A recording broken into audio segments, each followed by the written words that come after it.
네, 안녕하세요. 이번 시간에는 모비율에 대한 추론을 같이 살펴보는 시간을 가지도록 하겠습니다. 10장에서는 앞에서도 언급한 것처럼 표본의 크기가 큰 경우에 추론 방법에 대해서 우리가 살펴보고 있는데요. 모비율의 경우에도 마찬가지로 표본의 크기가 큰 경우에 추론하는 방법을 생각을 해보겠습니다. 자, 앞에서 우리가 그 표본 평균을 사용해서 모 집단의 평균을 추론을 하는 방법들을 생각을 해봤었는데요.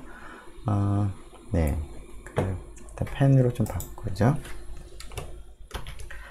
자, 추론 방법은 크게 우리가 추정과 검정으로 나눌 수가 있었습니다. 그리고 추정을 또 다시 세부적으로 나누자면 점추정과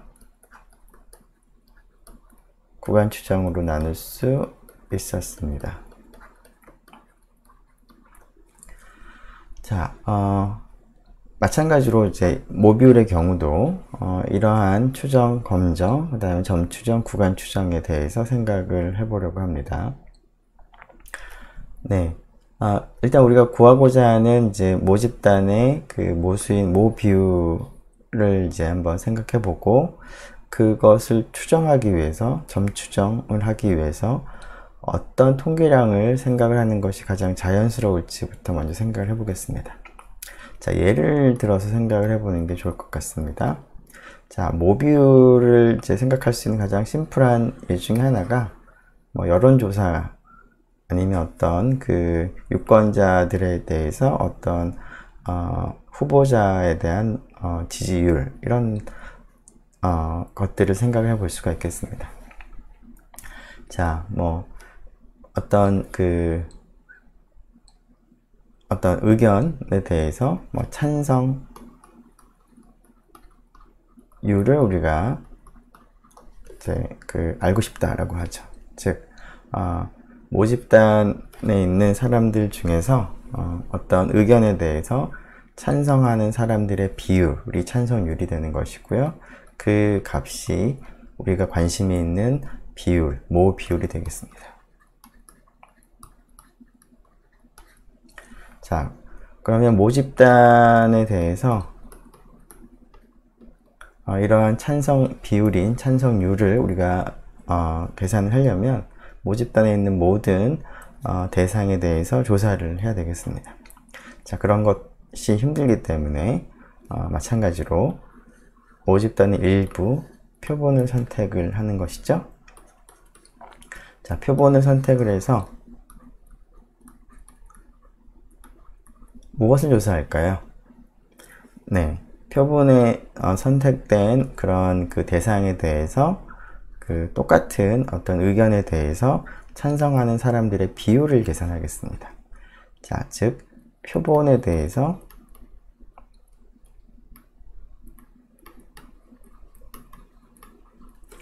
찬성 비율을 이제 우리가 계산을 할 것 같습니다. 자, 이 찬성 비율을 우리가 표본 비율이라고 부르면 모비율과 이제 구분을 할 수가 있겠죠. 즉 모집단 전체를 대상으로 한 비율이 아니라 표본에 대해서만 우리가 이제 어떤 특정한 사안에 대해서 비율을 계산을 하는 것이죠. 자, 이러한 표본 비율을 이제 앞에서 P하고 이제 구분을 하기 위해서 보통 P 해시라고 이제 씁니다. 자, 이 P 해시라고 하는 것은 마찬가지로 확률 변수가 되겠습니다. 즉 어떤 표본을 선택하느냐에 따라서 그 선택된 표본에 따라서 이 P 햇은 표본에서의 찬성 비율은 달라질 수 있는 것이죠. 예를 들자면 이런 표본을 선택을 할 때는 이 표본을 선택할 때랑 그 표본 비율이 달라질 수 있겠습니다. 자, 이러한 그 표본 비율을 이제 생각을 하면, 뭐 직관적으로 단순하게 생각하면 P 햇과 P가 어느 정도 유사할 거다. 특히나 표본의 크기가 크면 클수록 모집 단위에서 많은 대상을 조사를 했기 때문에 아마도 그 비슷한 정도는 더 가까워질 거다 라고 생각을 할 수가 있겠습니다. 그래서 모평균에 대한 점 추정으로, 즉 뮤에 대한 점 추정으로 x바를 표본의 평균을 선택하는 것처럼 모비율 P에 대한 추정량으로 P햇을 쓰는 것이 이제 직관적으로 아주 자연스럽습니다. 자, 그런데 이 P햇이 정말로 우리 직관에 부합한지를 이제 확인하기 위해서는 P햇의 특성을 좀 생각을 해봐야 되겠습니다. 자, 우리가 뮤에 대한 추정량으로서 x바를 선택하는 이유가 합당하게 우리가 근거를 제시한다면 어떤 근거를 제시할 수 있을까요? 자, 물론 이제 x바가 이제 뮤하고 가깝다라는 것을 확률적으로 얘기를 해야 되는데, 확률적으로 얘기를 하기에 앞서서, 즉 분포에 대한 얘기를 하기에 앞서서 먼저 일종의 뭐 분포 얘기를 하는 것이긴 하겠지만, x바들이 평균적으로 어떤 값을 갖는지를 생각해 봤습니다. 자, 이 값이 얼마였죠? 뮤가 됩니다. 즉 x바는 표본에 따라서 바뀌지만 평균적으로 뮤가 되므로 어느 정도 뮤 근처에서 왔다 갔다 할 거다 라는 근거가 되는 것이죠. 자, 그런 것과 비슷하게 P에 대한 추정량으로서 P햇을 우리가 제시를 할 때 그럴듯한 근거를 이제 우리가 제시를 해야 될 텐데, 그 근거를 다음과 같이 생각을 해보면 되겠습니다. 즉 P햇의 평균을 계산해 보는 것이죠. 자, P햇의 평균을 이제 그럼 어떻게 계산을 해야 될까를 이제 고민을 해야 될 것 같은데요. 자, 앞에서 우리가 x바의 평균을 계산을 할 때 어떻게 했었냐면, 그 표본으로부터, 그러니까 그 표본을 IID 샘플을 선택을 할 텐데, 그 IID 샘플의 하나하나의 관측을 이제 확률 변수로 생각을 했습니다. x1부터 xn. 물론 이제 x1부터 xn은 뭐 몸무게라던가 키라던가 하는 실수값을 갖는 그러한 확률 변수가 되겠습니다. 자, 그래서 이 x1부터 xn이 어떤 그 확률 변수인지를 이제 활용을 해서, 즉 IID라는 것을 이제 활용을 해서 x바의 평균이 뮤라는 것을 확인할 수가 있었는데요. 자, 모비율을 추정을 하는 추정량인 P햇의 평균을 계산할 때도 비슷하게 결국은 표본을 선택을 해서 계산하는 것이기 때문에 표본에서의 값을 우리가 이제 표현하는 게 필요하겠습니다. 자, 어떻게 표현을 할까요? 자, 우리가 조사하는 값을 생각을 해보면 표본에 대해서 어떤 의견에 대해서 이 경우에는 찬성하는지 반대하는지를 이제 구분을 하는 것이죠.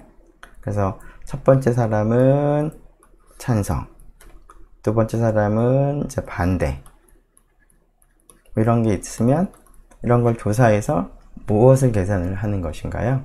즉 표본 중에서 찬성한 사람들이 얼마나 차지하는지 하는 비율을 계산하는 게 P햇이죠. 즉 P햇을 다음과 같이 쓸 수 있습니다. 자, 전체 표본의 크기를 n이라고 하면 n분의 이 중에서 찬성한 그 개체가 얼마인지, 그 찬성한 개체의 수를 생각하면 됩니다. 그것을 우리가 y라고 두겠습니다. 일반적으로라면 어떤 특성을 가진 비율을 생각을 하는 것이기 때문에 표본 중에서 그 특성을 가진 개체의 수가 되겠습니다. y는 표본 내에서 어떤 특성을 가진, 우리가 지금 생각하는 example에서는 찬성이라는 특성을 가진 우리가 생각하고 있는 특성을 가진 개체수가 되는 것이죠. 네. 개체수, 네. 좁아서네. 네. 개체수를 이제 적습니다. 개체, 네, 지금, 잠깐만 다시 쓰죠. 네, 이걸, 자, 잠깐만 봅시다. 네, 네, 좁아서 다시 여기다 쓸게요. 아이고, 안 바뀌었네요. 네. 특성을 가진 개체수가 되겠습니다. 네. 자, 그래서 이제, y를 n으로 나누는 값이 이제 phat인데, 이제 y를 우리가 이제 계산을 할 때, 이제 앞에서 우리가 x바를 계산한 것처럼, 표본 내에서 어떤 특성을 가진 개체의 수를 뭔가 IID, 확률 변수를 가지고 표현을 할 수 있으면 계산을 하기가 훨씬 더 수월할 것 같습니다. 자, 그래서, 다음과 같은 확률 변수를 도입을 하도록 하겠습니다. 자, 우리가 지금 생각하는 것은 각각의 개체에 대해서, 표본 내에 있는 개체에 대해서 어떤 특성을 가졌느냐, 안 가졌느냐, 참이냐, 거짓이냐, 라는 것이죠. 자, 그래서 그것을 이제 수로 생각을 한다면 다음과 같은 확률 변수를 우리가 도입을 하는 게 좋을 것 같습니다. 자, xi라고 하는 확률 변수는 1 아니면 0을 갖는데요. 표본에서 i번째 관측이라고 할까요? i번째 개체, i번째 개체라고 합시다. 개체가 어떤 우리가 생각하고 있는 특성을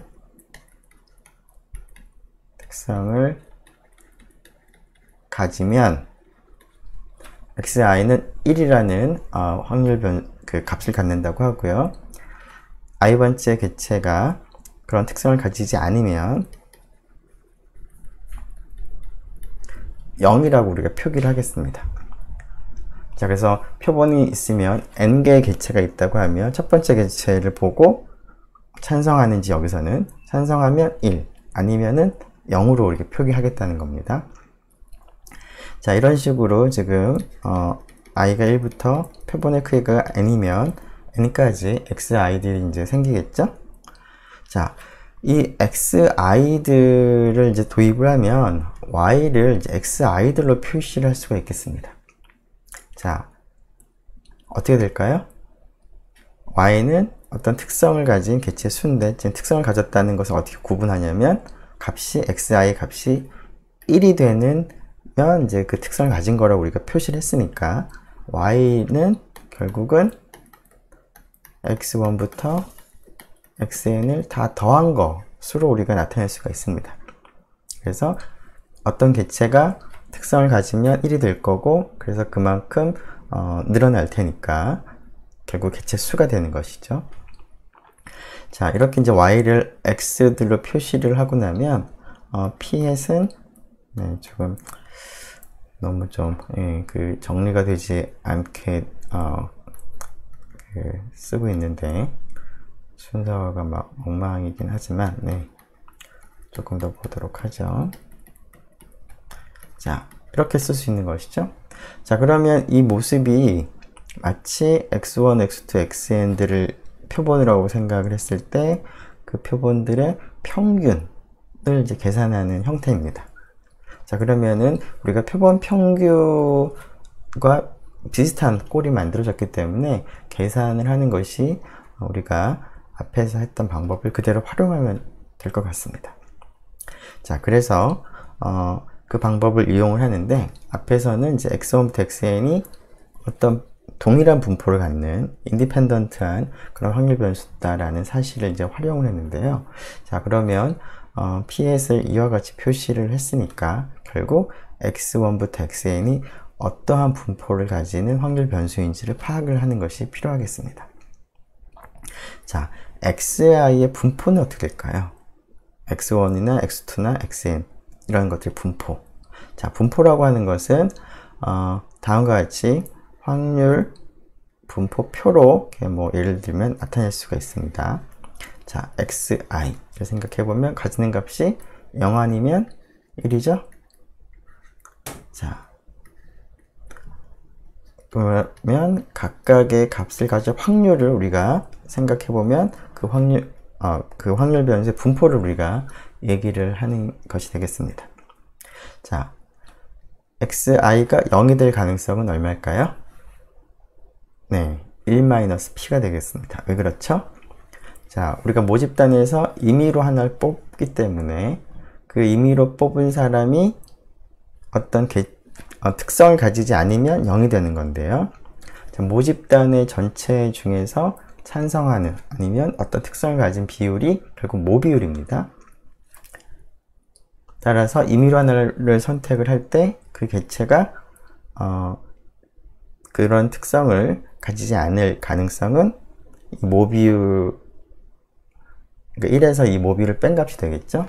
그래서 1-p가 되겠고, 물론 1이 되는 경우는 확률이 p가 되겠습니다. 자, 이렇게 계산해 보니까 어떤가요? x1부터 xn, i에 상관없이 분포가 동일합니다.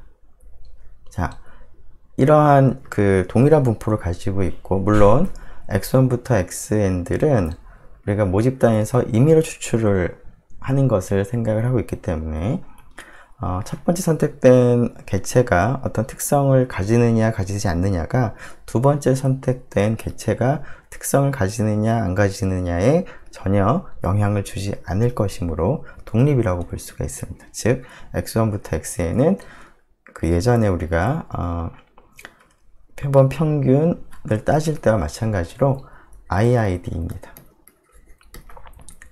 자, 그러면 IID 샘플에 대해서 P햇은 그런 것들의 일종의 평균으로 볼 수 있기 때문에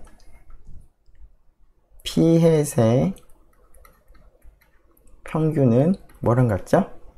x1부터 xn 각각의 분포에 대해서 평균 값이 있을 텐데 그 평균 값과 동일하겠습니다. 즉 이것은 x1의 평균과도 같을 거고요. x2의 평균과도 다 같습니다. 자, 그러면 x1, x2, xn은 당연히 분포가 같은 거니까 평균들은 다 동일할 텐데 평균이 얼마인지 계산해 보면 어떻게 될까요?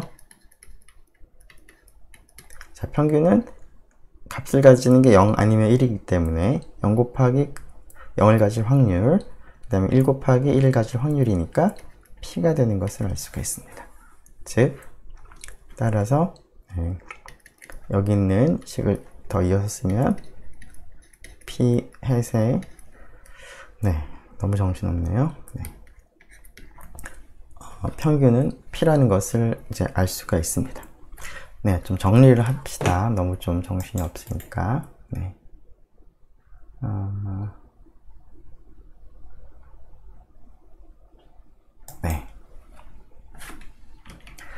자, 그 핵심만 다시 써보면, 자, 그 모집단에서 표본을 선택을 해서 그 표본이 어떤 내가 생각하고 있는 특성을 가지느냐 안 가지느냐를 가지고 우리가 확률 변수를 이제 도입을 했습니다.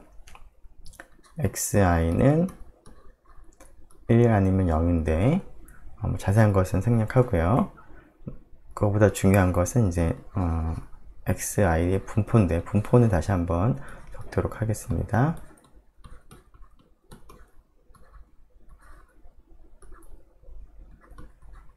여기서 p는 모집단에서 어떤 우리가 생각하고 있는 그 특성을 가진 비율입니다. 모집단에서, 즉 모비율인 것이죠. 자, 그리고 조금 전에 계산한 것을 여기다 쓰면 xi의 평균은 p가 되고요. 자, 분산도 한번 계산해 보죠. 분산은 얼마일까요? 자, 분산은 제곱 평균에서 평균의 제곱을 빼는데요. 지금 제곱의 평균은 어떻게 계산될까요? 자, 각각의 값을 제곱을 하고요. 0의 제곱, 그리고 그 값을 가지는 확률을 곱하면 되는데 xi가 가지는 값이 0 아니면 1이어서 0을 제곱하나 1을 제곱하나 동일합니다. 따라서 xi 제곱은 xi 제곱의 평균은 xi의 평균과 동일합니다. 자, 거기서 지금 펜이 익숙하지가 않아서 여러 번 해도 잘 익숙해지지가 않네요. 자, 그러면 앞에는 p제곱이고요. 뒤에는 p죠. 쏘리. 이게 p제곱이니까 p 곱하기 1-p가 됩니다. 자, 이제 이렇게 기본적인 계산을 해두고 나서 자, 우리가 관심 있는 p햇은 표본에 대해서 표본 내에서 우리가 생각하는 특성을 가진 개체의 비율인데 그 비율은 x1부터 xn 우리가 방금 도입한 확률 변수 활용한다면 이와 같이 표현할 수 있습니다. 자, 근데 x1부터 xn들은 IID 이기 때문에 임의 표본이기 때문에 그러한 임의 표본의 평균이 지금 p햇이라서 p햇의 평균은 pn의 기대값은 x1이나 x2나 xn 같은 이 분포의 평균이 돼서 그 값이 p가 되는 것을 알 수가 있습니다.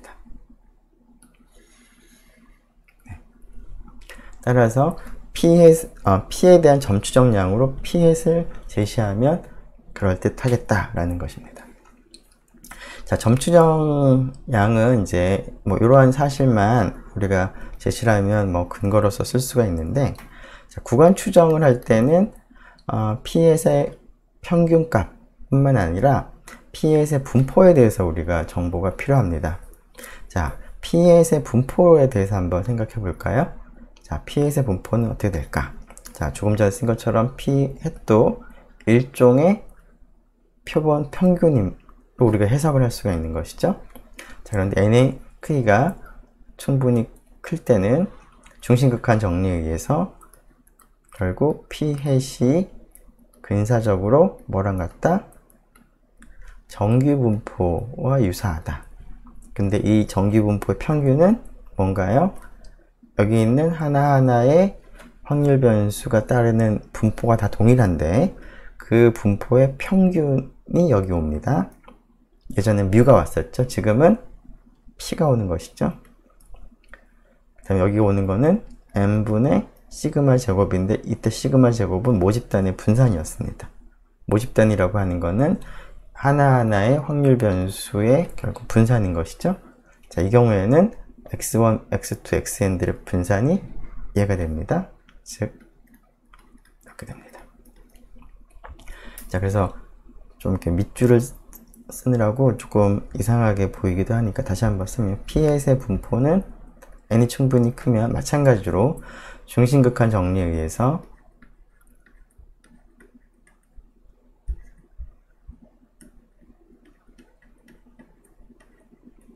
이와 같은 근사적이긴 하지만 분포를 따르는 것을 알 수 있습니다.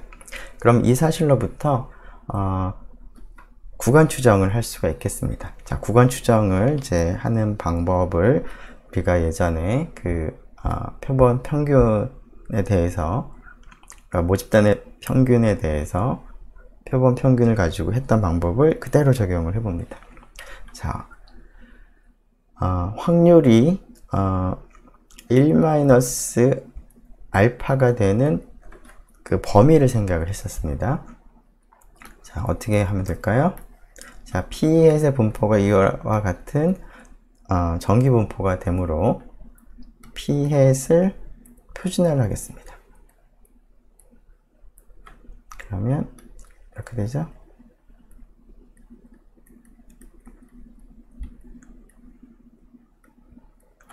자, 그러면 이 표준화하는 것은 표준 정규분포를 따를 텐데 표준 정규분포를 따르는 그런 확률 변수로 우리가 지금 생각을 했으니까 확률이 1-알파가 이제 되게 하는 범위를 우리가 찾은 그 방법 생각을 해보면 표준 정규분포에서 결국 대칭적으로 우리가 범위를 택했을 때 지금 똑같지가 않은데요. 이게 자꾸 글씨가, 네. 여기가 1-알파가 되게 하는 기준값이 여기가 얼마죠? G의 2분의 알파였죠? 그래서 이 범위에 있을 확률이 1-알파가 된다는 사실을 우리가 예전에 활용을 했었는데, 여기서도 마찬가지입니다. 즉, 이 녀석의 절대값이, 절대값 안에 있는 게 이제 표준 여기분법을 따르는 것이고요. 자, 이거의 절대값이 G의 2분의 알파보다 작을 확률이 1-알파가 되겠습니다. 자, 그런데 이 지금 부등식을 P를 기준으로 해서 나타낸다면, 자, 지금 이 부등식은 P와 P햇이 분모를 여기다가 이제 이항을 해서 곱셈을 한 그 정도보다는 적게 차이가 난다라는 의미의 부등식이기 때문에 부등식을 다음과 같이 쓸 수가 있는 거죠. P는 P햇으로부터 아주 많이 멀리 떨어져 있진 않고 기껏해야 G의 2분의 알파 루트 P 1-P N, 이거 더한 거보다는 작을 거고, P는 P에다가 오른쪽 더한 거보다는 작을 거고, 뭐보다 클 거냐? 이 값을 더한 거보다는 크겠다 라는 이제 부등식으로 쓸 수가 있겠죠? 네. 자, 그래서 P가 이 구간 사이에 있을 확률이 1-알파다 라고 우리가 이제 이 식을 해석을 할 수 있으므로, 따라서 P가 있을 법한 범위로서 P의 신뢰 구간으로서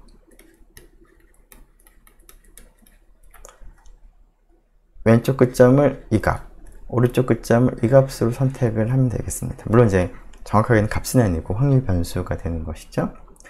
그래서 P의 신뢰 구간은 P햇, 네, 지금 같은 거를 반복해서 쓰는 거라 약간 귀찮지만,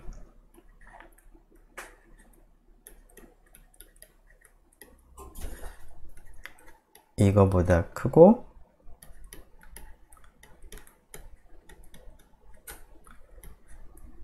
이거보다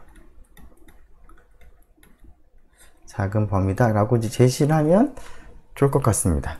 자, 이렇게 하면 이제 예전에 했던 걸 그대로 예전에 모집단의 평균을 추정했을 때, 구간 추정했을 때 얘기를 그대로 이제 적용한 것인데요.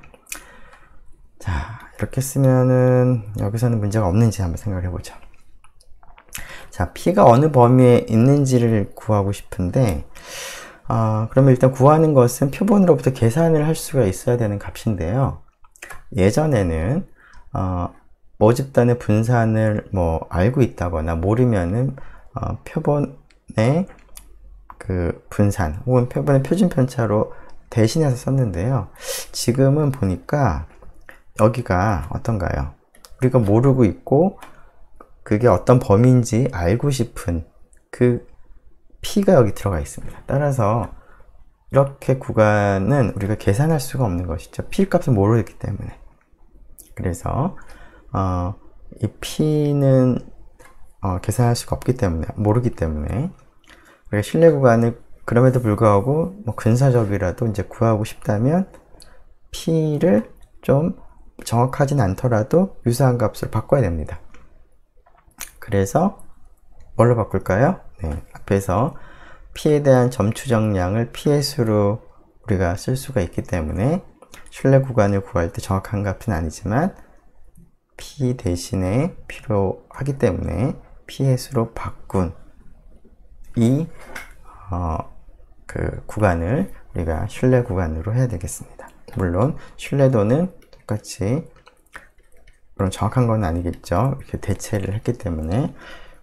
물론 이제 중심극한 정리로 그 근사를 하는 것이라서 뭐 확률이 뭐 어쨌거나 정확하지는 않지만 그래도 근사적으로 이 정도가 될 겁니다. 그래서 그냥 편의상 신뢰도가 100 곱하기 1-알파% 되는 신뢰 구간은 얘다 라고 우리가 얘기를 하겠습니다.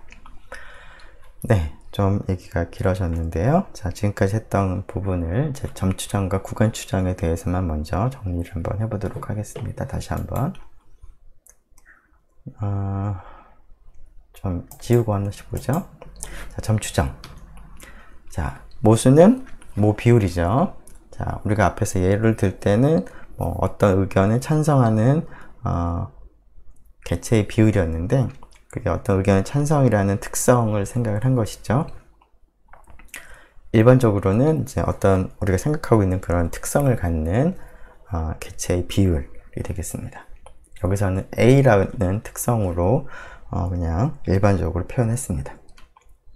자, 그러면 자료로 우리가 조사를 하는데, 표본을 조사하는데, 표본으로부터 우리가 실제로 얻는 값은 그 표본 중에서 내가 생각하고 있는 그 특성, 여기서는 A라고 표현했죠. 그 특성을 가지는 개체가 얼마나 많이 있느냐라는 거죠.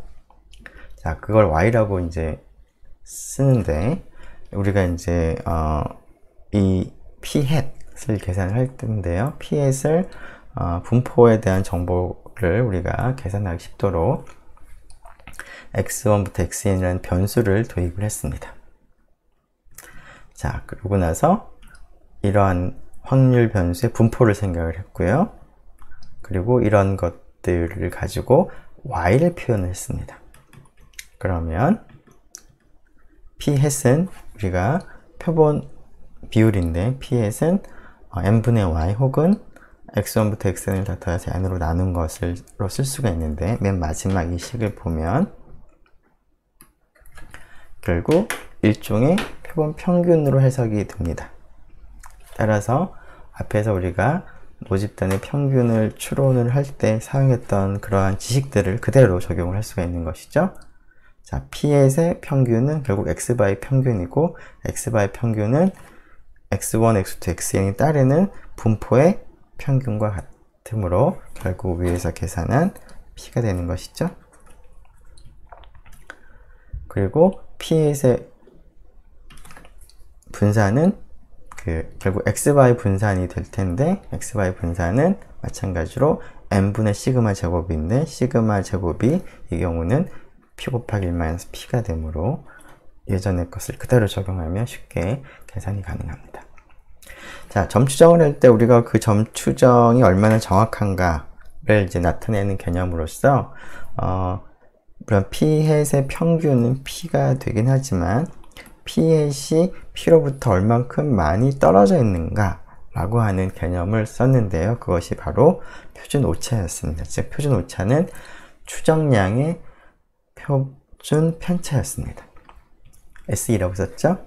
자, 근데 표준 오차는 이제 그 표준 편차를 생각하기 위해서 분산에다가 P-hat의 분산에다가 루트를 택하면 되는데, 이 값을 계산을 하려고 보니까 어떤가요? P가 필요하죠. 근데 이제 P를 이제 모르는 상태에서 P-hat으로 점 추정을 하는 과정이기 때문에 사실 이 표준 오차를 정확하게 우리가 알 수는 없습니다.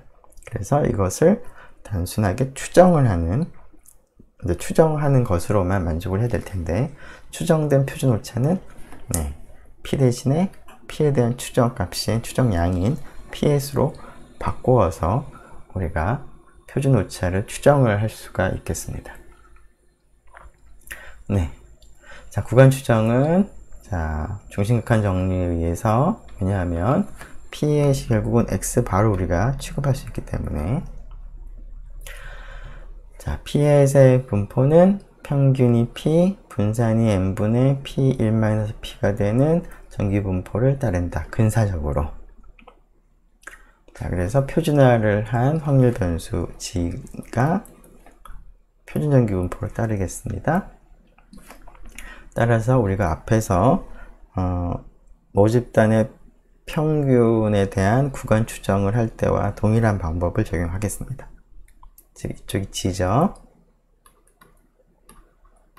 그래서 G의 절대값이 G의 2분의 알파보다 같거나 작을 확률이 등호는 뭐 있어도 되고 없어도 되고요. 연속 확률 변수니까 뭐 등호가 확률에 영향을 주진 않죠. 자, 이렇게 쓸 수가 있고, 이 부등식을 P 입장에서 표현을 해보면 이와 같이 쓸 수 있다. 그래서 P에 대한 신뢰 구간으로서 이거보다 크고 이거보다 작은 구간을 제시하면 좋겠는데, 안타깝게도 P를 모르기 때문에 P 대신에 PS로 바꾸는 이 구간, 바꾸어서 만든 이 구간을 신뢰 구간으로 우리가 추정을 하겠습니다. 네, 우리가 간단하게 쓰면 이렇게 쓸 수가 있죠. 자, 앞에서 했던 그 모집단의 평균에 대한 신뢰 구간과 이 모 비율에 대한 신뢰 구간의 형태를 보면, 여기는 P햇은 P에 대한 점 추정량입니다.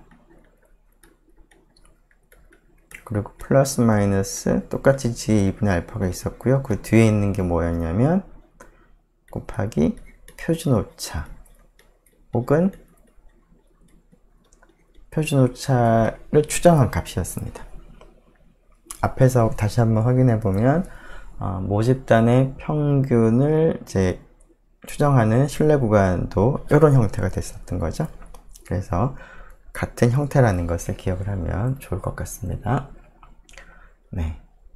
자, 간단한 계산을 한번 해보도록 하겠습니다. 자, 지금 어떤 고객을 대상으로 해서 그 새 상품을 이제 구입을 희망하는 비율을 내가 알고 싶은데, 전체 고객을 다 조사할 수가 없기 때문에 그 중에서 250명을 대상으로만 조사했더니 그 중에 70명이 구입을 희망하는 사람들이었다고 하죠. 자, 그랬을 때 전체 고객 중에서 그 상품 구입을 원하는 비율인 모비율 P를 추정하고 싶다. 추정하자. 자, 그리고 이때 표준 오차는 얼마나 될까? 네, 단순한 계산이죠. P햇을 계산하면 되겠습니다. P햇은 250분의 70, 0.28, 28% 정도로 이제 추정을 하는 것이고요. 모비율 P가. 자, 근데 이 28%를 추정한 게 얼마나 정확한 값이냐를 나타내는 값으로서 표준 오차를 계산해 보면 0.028, 즉 평균적으로 한 2.8% 정도는 좀 오차가 나는 거다라고 이제 감으로 가질 수가 있겠습니다. 자, 이번에는 그 실업률을 우리가 구하고 싶어서 그 노동인구를 다 조사하지 못하니까 그 중에서 500명만을 조사했더니 그 중에서 41명이 실업자였을 때 그 전체를 다 조사했을 때의 실업률인 모비율 P는 어느 정도가 될까? 이번에는 하나의 값을 추정하는 것이 아니라 범위로 신뢰 구간을 계산해 보자 합니다. 자, 계산은 앞에 있던 그 포뮬러를 그대로 적용하면 되겠죠? P햇을 먼저 계산해 보면 500분의 41, 그 다음에 P햇 플러스 마이너스 G의 2분의 알파인데, 알파가 지금 5%인 경우니까 G의 2분의 알파는 1.96 정도 되겠죠? 그리고 이제 나머지가 루트 안에 n분의 P햇 곱하기 1 마이너스 P햇이 들어가니까 계산을 해보면 0.024. 그래서 P햇을 기준으로 해서 플러스 마이너스 0.024, 즉 0.058에서 0.106, 즉 아마 전체 그 집단의 실업률 P는 5.8%에서 한 10.6% 사이 어디쯤에 있을 것 같다 라고 추정을 하는 것이죠. 네, 그리고 이제 마지막 먼저 추정과 관련해서 표본의 크기를 결정하는 방법을 이제 한번 생각을 해보도록 하겠습니다. 자, 앞에서 했던 것도 비슷한데요. 자, 모비율 P를 추정을 할 때 P햇을 우리가 계산을 하는데, P와 P햇이 너무 멀어지지 않게 우리가 계산을 얻으려면 표본을 얼마나 많이 조사를 해야 되느냐라는 것이죠. 자, 즉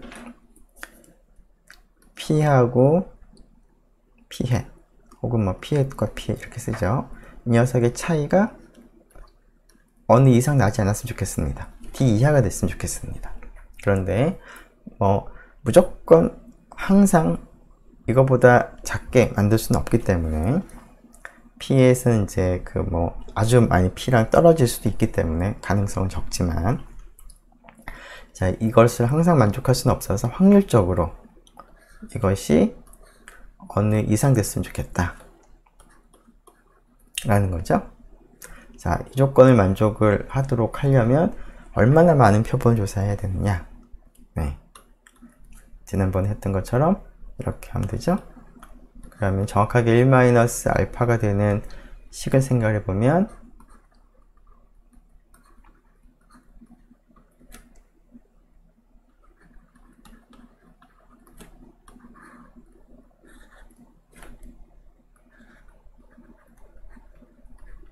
이게 됨을 조금 전에 우리가 계산을 통해서 알고 있습니다.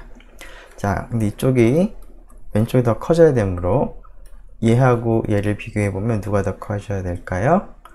왼쪽이 확률이 크려면 P의 속하는 범위가 더 넓어져야 되겠죠? 따라서 D가 더 커져야 되겠습니다.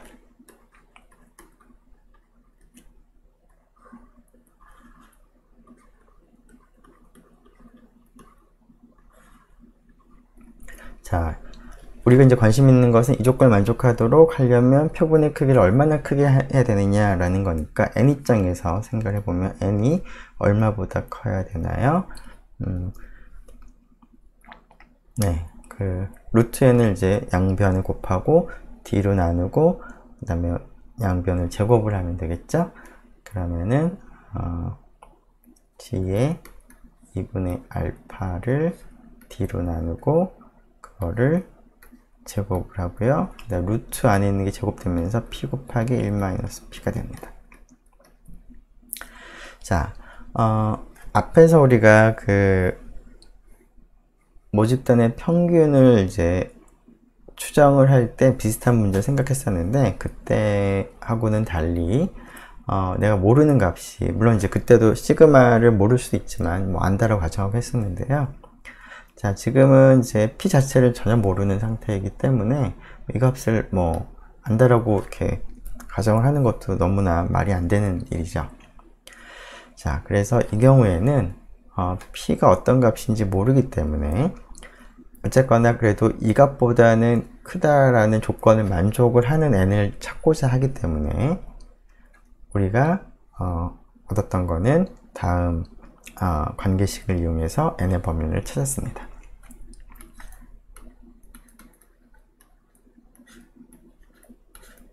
자, P가 뭔지 모르지만 P 곱하기 1-P는 어떻게 바뀌죠?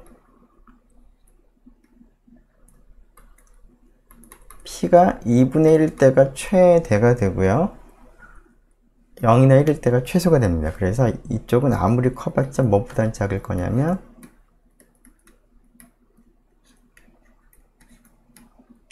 P가 2분의 1일 때, 즉 4분의 1보다는 무조건 작습니다. P가 어떤 값인지 모르더라도. 자, 그런데 우리의 이제 목표는 n이 이 값보다 크게 하는 것인데 P를 모르는 거니까 조금 이제 그 보수적으로 생각해서 그러면 n을 이 값보다도 크게 만들자. 그러면 당연히 n은 이 값보다 커지겠다 라는 겁니다. 자, 물론 이제 P에 대한 정보가 전혀 없을 때는 이와 같이 하는데요. P에 대한 어떤 사전 정보가 있다면 그 P 곱하기 1-P의 범위를 조금 우리가 제한을 할 수가 있겠습니다. 자, 이러한 사실을 한번 문제에 적용을 해보죠. 네, 네, 지우는 게 어렵네요. 자, 결과는 이거죠.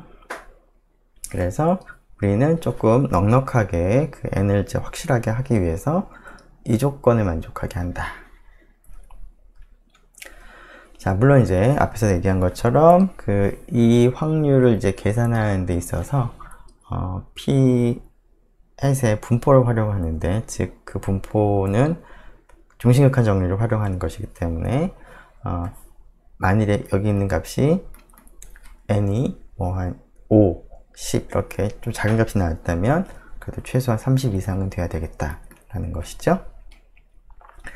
자, 시력장애자의 비율을 이제 추정하고 싶어서 내가 이제 그 중에서 몇 명을 선택을 해서 그 표본 중에서 시력장애자의 표본 비율을 계산을 해서 그걸로 이제 추정을 하려고 할 때 추정량과 실제 그 모 비율과의 오차가 0.05 이하가 될 확률이 최소한 98% 이상 되도록 하려면 얼마나 많은 표본을 조사해야 될까?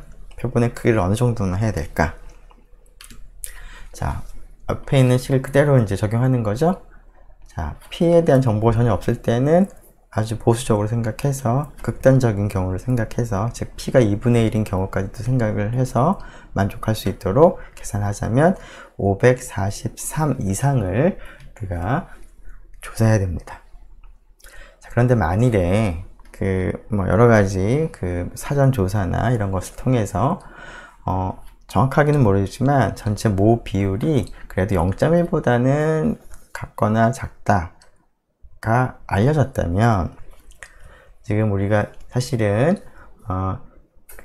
이 조건만 만족을 하면 되는 건데 P를 모르기 때문에 오른쪽에 있는 값을 조금 넉넉하게 크게 잡은 것이죠. 근데 P가 0.1보다 같거나 작다라는 사실이 있으면 여기 0이고요. 여기가 0.5죠. 0.1이 이쯤 있다고 하면 P 곱하기 1-P가 4분의 1까지 커지진 않습니다. 아무리 커봐야 얼마 정도 될까요? 0.1일 때가 가장 크겠죠? 이런 범위 안에서는 즉 0.1 곱하기 0.9 보다는 같거나 작을 겁니다. 0.09 그래서 4분의 1, 0.25 대신에 0.09로 그 값을 제한할 수가 있습니다. 그러면 이 값을 계산을 해서 이 값보다 n을 크게 만들기만 하면 충분한 것이죠. 그렇다면 이 경우에는 196 이상만 돼도 우리가 원하는 그런 일을 할 수가 있는 것이죠. 그래서 사전 정보가 알려져 있으면 그 표본을 조사하는 그런 시간이나 뭐 여러 가지 노력이 훨씬 더 많이 줄어들겠습니다. 똑같은 어떤 조건을 만족을 하게 할 때, 네, 일단은 여기까지 먼저 하도록 하고요. 뒷부분 모 비율에 대한 검정은 다음 시간에 계속 이어서 하도록 하겠습니다. 네, 수고 많았습니다.